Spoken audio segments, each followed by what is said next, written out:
올 한 해 더욱더 신앙도 또 생활도 아름다워지시기를 바랍니다. 오늘은 에베소서의 말씀을 서로 나누겠습니다. 바울 사도는 소아시아 이오니아주, 지금은 터키령이잖아요. 중심 도시 에베소에서 약 2년 동안 선교 활동을 하였습니다. 이 지역에서는 회당을 중심으로 한 유태인에 대한 선교보다는 도란노 성을 중심으로 한 이방인의 선교가 더 성공적이었습니다. 바울 사도는 에베소 공동체가 설립되는 과정을 부활의 신앙을 가지고 매일 죽는다는 각오로 맹수와 싸웠다고 수레하였습니다. 매우 어려운 그런 선교 활동이었던 것 같아요. 3차 선교 여행 이후 로마 감옥에 갇혀 있던 바울 사도는 에베소 교회를 떠올리며 기도하는 마음으로 편지를 보냈습니다. 그는 에베소서를 통해 다음과 같은 세 가지 사항을 꼭 성도들이 이해했으면 하는 기대로 보냈습니다. 첫 번째는 예수 그리스도 안에 구원을 받은 성도는 누구인가? 우리의 정체성에 관한 문제입니다. 두 번째는 우리를 자녀 삼으신 하나님의 기쁘신 뜻의 비밀은 무엇인지 이 이야기를 원했고요. 세 번째는 그리스도 몸된 교회의 주체가 된 성도들이 교회 안에서 공동체 안에서 어떤 책임이 있고 또 교회 바깥에서는 어떤 생활을 해야 되는지 이렇게 세 가지를 말씀하셨습니다. 성도는 하나님의 뜻에 따라 예수 그리스도 안에서 선택된 하나님의 자녀입니다. 하나님은 성도들에게 땅에 속한 복, 하늘에 속한 신령한 복을 풍성하게 주셔서 성도들이 하나님의 은혜의 영광을 찬양하며 거룩하고 흠이 없이 살 수 있기를 원하셨습니다. 찬송하리로다. 하나님 곧 우리 주 예수 그리스도의 아버지께서 그리스도 안에서 하늘에 속한 모든 신령한 복을 주시되 곧 창세 전에 그리스도 안에서 우리를 택하사 우리로 사랑 안에서 그 앞에 거룩하고 흠이 없게 하시려고 그의 기쁘신 뜻대로 우리를 예정하사 예수 그리스도로 말미암아 자기의 아들들이 되게 하셨으니 이는 그가 사랑하시는 자 안에서 우리에게 거저 주시는 바 그의 은혜의 영광을 찬송하게 하려는 것이다. 에베소서 1장 3절에서 6절 말씀입니다. 하나님은 복의 근원이시고 또 성도들에게 복 주시기를 기뻐하십니다. 성경의 시작은 창세기인데 창세기의 시작은 천지창조로부터 시작합니다.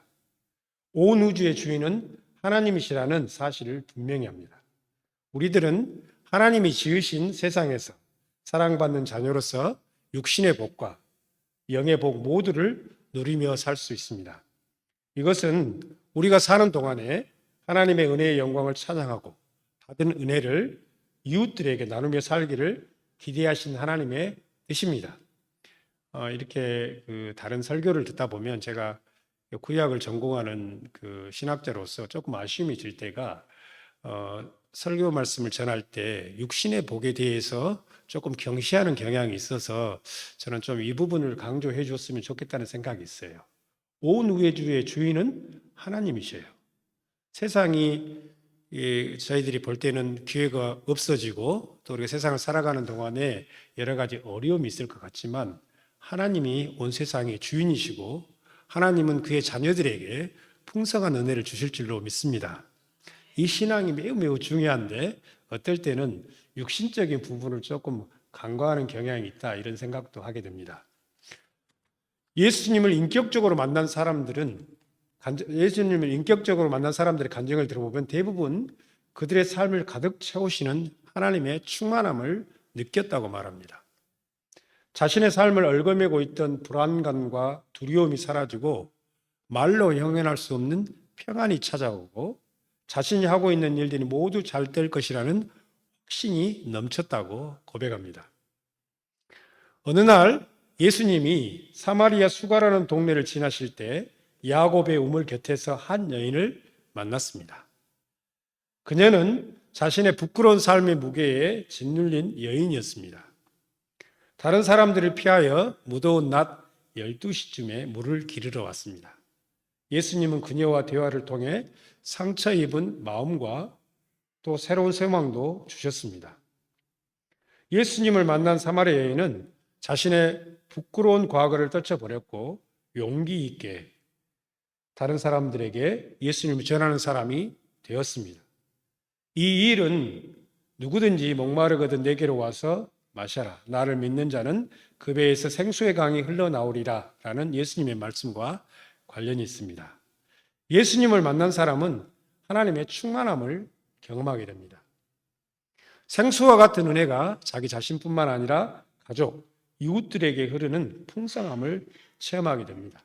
그래서 제가 오늘 말씀의 제목을 이렇게 정해봤어요. 성도 충만한 사람들. 충만한 사람들이에요. 모든 면에서요.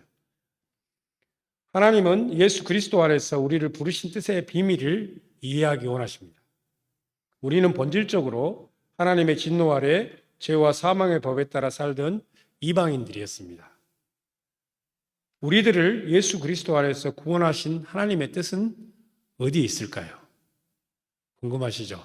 로마서 1장 10절을 에베소서죠. 에베소서 1장 10절의 말씀을 같이 한번 읽어보겠습니다. 이 말씀은 하나님께서 우리를 예수 그리스도 안에서 부르신 뜻이 담겨 있습니다. 하늘에 있는 것이나 땅에 있는 것이 다 그리스도 안에서 통일되게 하려 하심이라. 아멘. 하나님의 뜻은 마지막 때에 모든 만물을 예수 그리스도 안에서 하나가 되게 하시려는 것입니다. 예수님은 하나님의 뜻에 따라 자신의 몸을 들이심으로 모든 벽을 허물어 주셨습니다. 하나님과 사람 사이에 놓인 죄의 벽도 허물어 주셨고 유태인과 이방인들의 벽 그리고 우리 이웃들 사이에 놓인 모든 벽들도 허물어 주시고 그 안에서 하나가 되게 해 주셨습니다. 이것은 머리이신 예수님께 모든 지체들이 함께 연결된 한 몸과 같은 그림입니다. 예수님의 이름으로 모인 공동체, 즉 교회를 일컫는 것입니다. 그래서 에베소서에 보면 바울사도는 교회를 이렇게 소개하고 있어요. 교회는 그리스도의 몸이니 만물 안에서 만물을 충만케 하시는 이에 충만합니다. 이렇게 표현하고 있죠. 충만함이라는 단어가 몇 번이나 사용되고 있어요. 만물 안에서 만물을 충만케 하시는 분의 충만인 것이 우리가 이렇게 함께 모인 교회입니다. 교회는 부활하신 예수님의 몸입니다. 성도들은 머리이신 예수님께부터 한 몸을 이룰 수 있는 특권이 있습니다. 성도 개개인은 모두 부족하지만 우리가 예수님께 연결되어 그의 몸된 교회의 지체가 되었을 때 우리는 머리로부터 오는 충만한 은혜를 누리며 다른 지체들과 함께 성장하고 자랄 수 있습니다.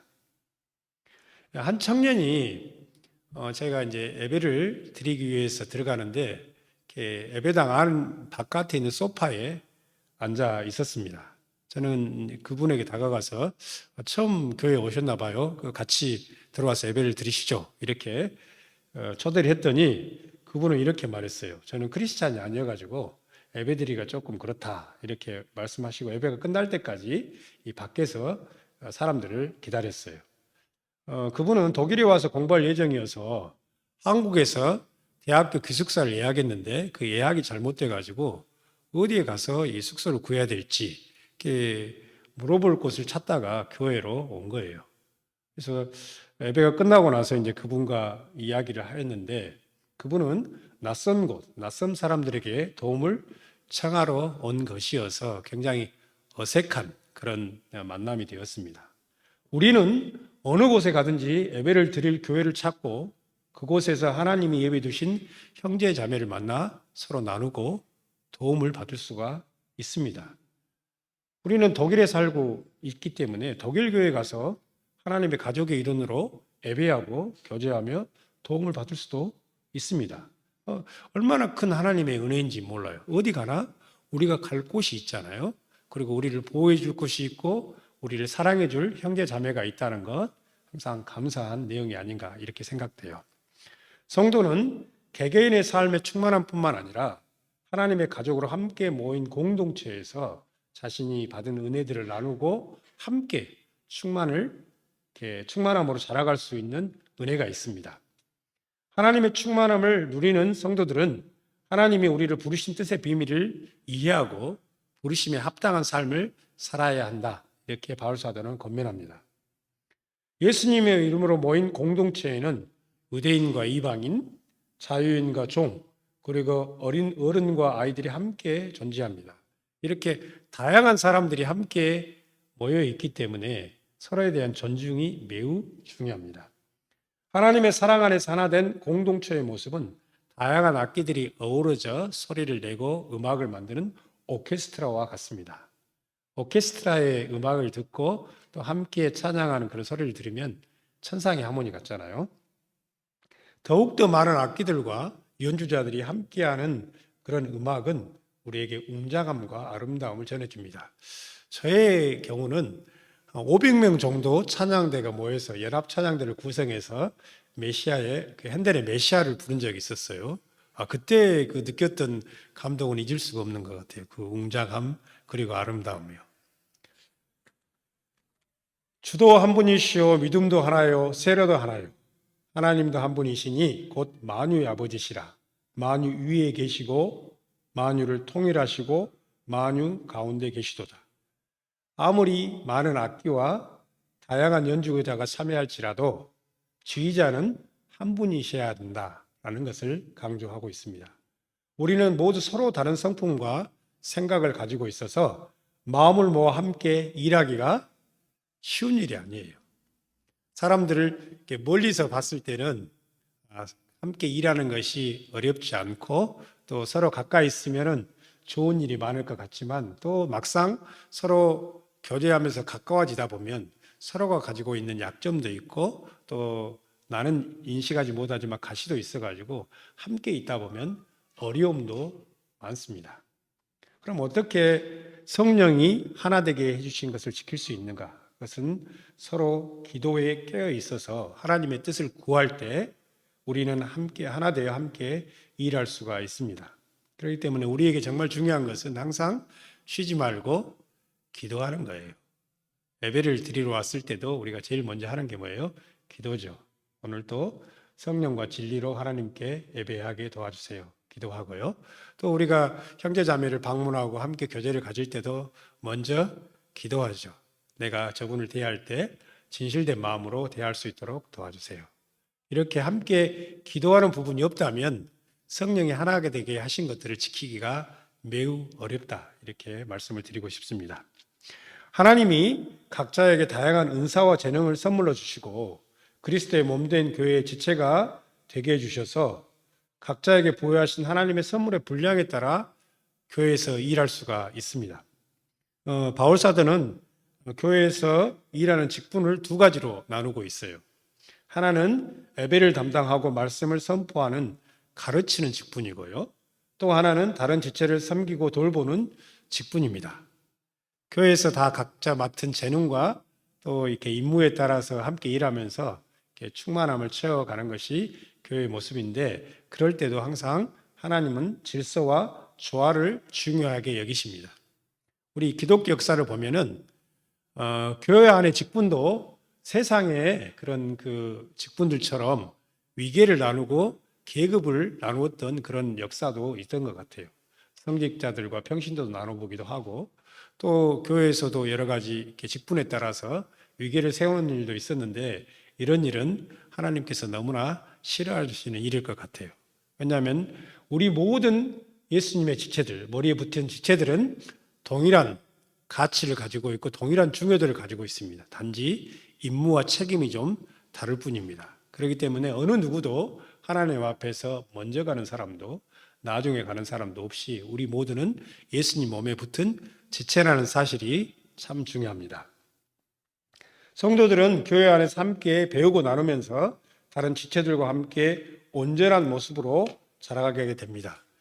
이게 온전하다라는 뜻은 어떤 말일까요? 내가 좀 온전한 성도인가? 아니면 좀 더 자라야 하는가? 이렇게 바울사도가 표현할 때는 어린아이와 같은 믿음 이렇게 표현을 했잖아요. 어린아이에서 점점 이제 아동으로 자라고 청소년으로 자라고 또 그리스도 안에서 온전한 사람이 될 텐데 온전한 성도가 될 텐데 온전하다라는 그런 이야기는 어떤 걸까요? 물론 온전하다는 거하고 완전하다는 것은 차이가 있잖아요. 어떤 물건이 있을 때 이게 온전하다라고 말하는 것과 이게 완전하다 말하는 것은 다른데 성경에 보면은 온전하다는 표현을 많이 사용합니다. 독일말로 하면 폴슈텐디시카이트예요. 내가 하나님 안에서 온전한가, 이것을 이렇게 점검해 보는 데는 두 가지 기준이 있는 것 같아요. 하나는 뭐냐면 하나님의 은혜의 영광을 내가 예배하는 예배자로서 잘 기능을 하고 있는지, 두 번째로는 사회에 나갔을 때 내가 선한 영향력을 미치고 있는지. 만약에 내가 하나님께 예배 드릴 때 항상 즐거운 마음과 감사로 잘 예배하고 있다, 그러면 나는 그래도 부족하지만 온전하구나, 이렇게 생각할 수가 있고요. 또 내가 가는 곳마다 내 마음에 이렇게 동정심도 있고 다른 사람을 측은히 여기는 마음도 있고 해서 선한 영향력, 선을 행할 그런 마음이 있다, 그러면 하나님 감사합니다, 그래도 저는 마음이 하나님 안에서 많이 변화가 되었군요, 이렇게 볼 수 있죠. 다른 말로 하면 온전한 성도다라고 정리해 보면 어떻게 되겠어요? 하나님께 좋은 예배자인가, 그리고 이웃들에게 선을 행하는 사람인가, 이렇게 점검해 보면 나는 온전하구나, 이렇게 볼 수 있죠. 좋은 예로 안디옥 교회 목사 바나바 목사님을 이렇게 소개할 수가 있습니다. 바나바는 착한 사람이요, 성령과 믿음이 충만한 사람이라 이에 큰 무리가 주께 더하여지더라. 바나바는 첫 번째로 어떻게 평가를 해요? 착한 사람이다, 이렇게 표현하죠. 항상 선한 마음이 있는 사람이에요. 그리고 성령과 믿음이 충만한 사람이어서 하나님께 예배하고 하나님을 전하는, 예수 그리스도를 전하는 역할을 잘 감당하고 있다. 이것은 온전한 신앙에 대한 칭찬이다, 이렇게 말씀을 드릴 수 있습니다. 바울 사도는 성도의 온전한 신앙을 넘어 여기 말씀에 보면은 그리스도의 장성한 분량에 충만한 데까지 나가라, 이렇게 오늘 말씀이 권면하고 있잖아요. 오늘 4장 13절의 말씀을 보면은 성도들이 어디까지 자랄 수 있다고 말해요? 그리스도의 장성한 분량에까지 자랄 수 있다, 이렇게 말씀하고 있습니다. 하나님의 본체의 형상이신 예수님의 본받아 의와 진리와 거룩함으로 새 사람을 입는 것, 이게 그리스도의 장성한 분량이다, 성경을 소개하고 있어요. 그러니까 예수님을 닮는다는 것, 그것은 뭐냐면 의와 진리와 거룩함으로 새 사람이 되는 것. 그러니까 그리스도의 장성한 분량에 이르는 것은 뭐냐면 예수님을 닮는 데까지 나아가는 겁니다. 어떻게 우리는 그리스도의 장성한 분량에까지 성숙할 수 있을까요? 이거 보면 어떻게 보면 우리가 추구하는 성화의 목표라고 할 수 있죠. 에베소서 5장과 6장에 보면은 이렇게 어떻게 하면 그리스도의 이렇게 장성한 분량에 이르는 성도가 될 수 있는지에 대한 힌트를 제공하고 있습니다. 5장과 6장에서는 가족 안에서 성도들의 부부 관계, 부모와 자녀 관계, 그리고 사회에서 상전과 종의 관계에 대해서 예를 들고 있습니다. 제가 좀 요약을 해볼게요. 남편은 아내 사랑하기를 그리스도께서 교회를 사랑하시고 그 교회를 위하여 자신을 주심같이 하고, 아내는 남편에게 순종하기를 죽게 하듯 하라고 말씀하셨습니다. 그렇게 할 수 있을까요? 예수님께서 교회를 사랑해서 자기 몸을 주심과 같이 아내를 사랑하라. 그리고 아내는 예수님을 섬기는 것처럼 남편을 존중하라. 이렇게 할 수가 있을까요? 또 제가 요약해 볼게요. 부모는 자녀를 노엽게 하지 말고 오직 주의 교훈과 훈계로 양육하고, 자녀는 내 부모를 주 안에서 공경하라, 이렇게 말씀하셨고요. 종들은 성실한 마음으로 자신이 일하는 일터에서 상전에게 순종하기를 그리스도께 하듯 하라, 이렇게 말하고 있어요. 그러니까 사장님한테 순종하기를 누구에게 하듯 하라고요? 그리스도께 하듯 하라. 그렇게 할 수가 있을까요? 저희가요? 일터에 가서 빨리 끝나기를 바라는 우리 마음인데. 예수님을 닮기 원하는 사람은 매사에 예수님의 모습을 묵상하고 그의 말씀 안에서 기준을 설정하고 실천하라는 것입니다. 이것은 율법을 우리에게 주신 목적과 관련이 있습니다. 우리에게 하나님의 말씀, 율법을 주셨죠. 율법에는 세 가지 사용, 용법이 있다고 말해요. 첫 번째로는 하나님이 율법을 주셔서 그 율법을 따라 성도들이 생활하면, 사회에 나가면 정말 이렇게 건전한 시민, 많은 사람을 도와주는 정의로운 시민으로 살 수 있다. 율법을 저희들이 실천하고 살면요. 그 두 번째로는 교회 안에서 우리가 율법을 통해서 이렇게 성숙한 성도로, 온전한 성도로 성장할 수 있다. 이런 기능이 있고요. 세 번째 기능은 어떤 기능이냐면, 율법이라고 하는 것은 하나님의 기준을 설정해 주고 하나님이 방향을 설정해 주는 거예요. 그래서 우리 사람으로서는 도저히 그 목표에 도달할 수 없다는 걸 발견하고, 내가 정말 부족한 사람이고 언제나 하나님 안에서 노력해야 되는 사람인가를 발견하게 하는 기능이 있어요. 그렇기 때문에 우리에게 주신 이 하나님의 말씀, 그러니까는 여기 보면은 어떤 거냐면요, 남편은 아내 사랑하기를 그리스도께서 교회를 사랑하시고 그 교회를 위해 자신을 주심같이 하라. 이 말씀을 하나님의 은혜에 따라 이루어내는 분도 간혹 있겠지만, 대부분의 성도들은 이루어낼 수가 없고 이것은 방향을 설정해 준 거예요. 그렇기 때문에 하나님께서 우리에게 주신 말씀과 율법들을 가지고 다른 사람들을 판단해서는 안 돼요. 이것은 하나님께서 우리에게 주신 올바른 방향이에요. 우리가 이 세상에 사는 동안 하나님의 은혜에 따라 특별히 도달하신 분도 있을 수가 있어요. 왜냐하면 하나님은 항상 기적을 주시는 분이니까. 그렇지만 일반적으로는 어느 누구도 여기에 도달할 수가 없어요. 그렇지만 하나님은 우리에게 방향을 항상 설정해 주세요. 어디로 가야 할지, 무엇을 해야 할지 방향을 정해 주시고, 그 방향에 따라서 우리가 사는 동안 끊임없이 노력하는 것입니다. 어떤 사람도 율법의 요구를 충족시켜 하나님의 기준으로 의인이 될 수는 없습니다. 그럼에도 우리가 사는 날 동안 믿음의 주요 온전케 하시는 예수님을 바라보고 쉼없이 달려가야 합니다. 사랑하는 성도 여러분, 예수님을 만난 사람은 하나님 안에 있는 충만함을 경험합니다. 그리고 하나님 안에 우리가 바라던 모든 것이 있음도 발견하게 됩니다. 이를 통해 나의 전부이신 하나님을 찬양하게 되는 것입니다. 오늘 또 이렇게 우리 청년들과 함께 말씀을 또 나눌 수 있는 기회가 있을까 모르겠는데, 제가 목회 생활을 하면서 이렇게 여러분들의 간증을 듣게 돼요.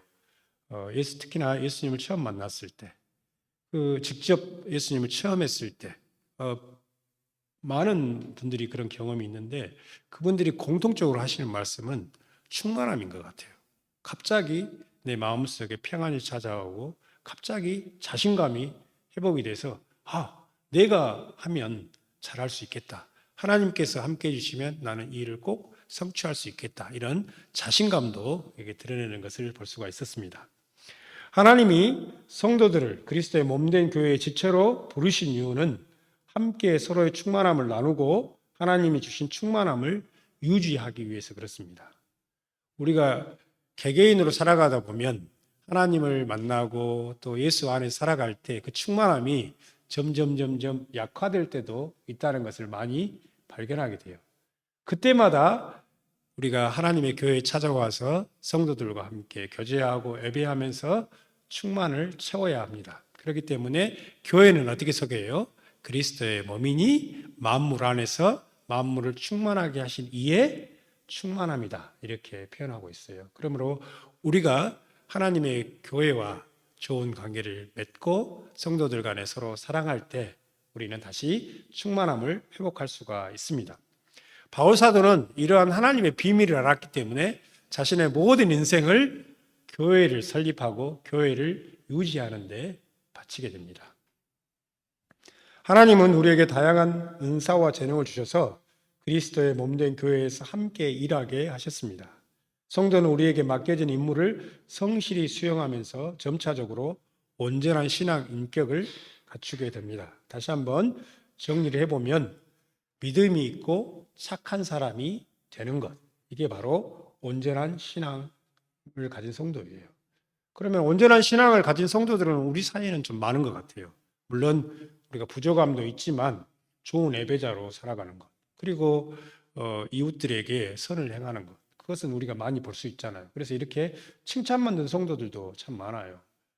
제가 이렇게 아는 성도들 중에도 보면은 항상 칭찬해주고 싶은 성도가 있어요. 왜냐하면 그분의 신앙의 모습이나 신앙의 한계를 보면 하나님께서 얼마나 기뻐하실까 그 마음이 느껴지기 때문에 그분을 만나게 되면 항상 칭찬해주고 싶어요. 오늘도 우리 이 김종규 형제가 하나님께 찬양 드릴 때 큰 소리로 찬양을 해주셔서 우리 교회가 이렇게 아름다운 찬양 향기로 가득 차게 됐는데 칭찬해 주고 싶어요. 하나님께 드리는 이 찬양이 우리 모두에게 너무나 아름다운 울림이 되잖아요. 그리고 그 외에도 제가 여러분을 다 만나지 못해서 알지는 못하지만 칭찬해 주고 싶은 부분이 참 많은 것 같아요. 세상에 나가서 세상 사람들을 만나다 보면 자기 자랑하는 사람, 또 이렇게 정말 안 만나면 좋겠다고 하는 그런 사람들 많은데, 그래도 교회에 와 보면 깨끗한 마음으로 또 선을 행하면서 하나님께 경건한 마음으로 예배드리는 성도들이 있어서 항상 행복하고 좋은 것 같아요. 일주일을 생활하면서도 여러분을 만나서 하나님을 말씀을 나눌 이 시간을 생각하면서 기쁜 마음으로 지낼 수가 있었습니다. 여러분과 더 교제를 나누면서 여러분들을 많이 칭찬해 줬으면 좋겠다라는 생각도 듭니다. 그렇지만 하나님께서는 이 칭찬에 만족하지 말고 한 걸음 더 나아가 보라고 말해요. 우리 신앙의 경주를 칭찬받는 데서 멈추지 말고 계속 나아가 봐라. 예수님의 분량에까지, 머리까지 나아가 보라는 거예요. 그리스도의 장성한 분량에까지 나아가 보라는 겁니다. 바울 사도는 이렇게 고백합니다. 형제들아, 나는 아직 내가 자본줄로 여기지 아니하고 오직 한 일, 즉 뒤에 있는 것은 잊어버리고 앞에 있는 것을 잡으려고 푯대를 향하여 그리스도 예수 안에서 하나님이 위에서 부르신 부르심의 상을 위하여 달려가노라. 저는 이 말씀이 너무 좋아요. 우리의 삶 속에서, 우리의 신앙에서 어디까지가 목표가 있고 그 목표를 달성하고 나면 그 다음 목표는 또 뭐예요? 이렇게 되면 참 곤란할 텐데 하나님께서 우리에게 정말 멀리 있는데 목표를 주셨어요. 남편들아, 아내를 사랑할 때 어떻게 사랑하고 이러고요? 그리스도께서 교회를 사랑하는 것처럼 자기 몸을 다 줄 때까지 사랑하라는 목표를 주셨기 때문에 아내를 사랑할 때도 이 정도면 됐어 하는 것은 그리스도 안에서 없어요. 계속적으로 하나님께서 주신 목표를 향해서 달려가는 삶을 하나님께 드려야 될 줄로 믿습니다. 네, 하나님의 말씀을 나누고 같이 기도하는 시간을 갖겠습니다. 이 시간에 함께 하나님 안에서 기도하겠습니다. 이 말씀을 여러분께 들으셨으니까 또 함께 나누었으니까 나는 하나님 안에서 어떤 모습으로 살아가고 있는지 하나님께서 여러분에게 감동을 주시는 대로 함께 기도했으면 합니다.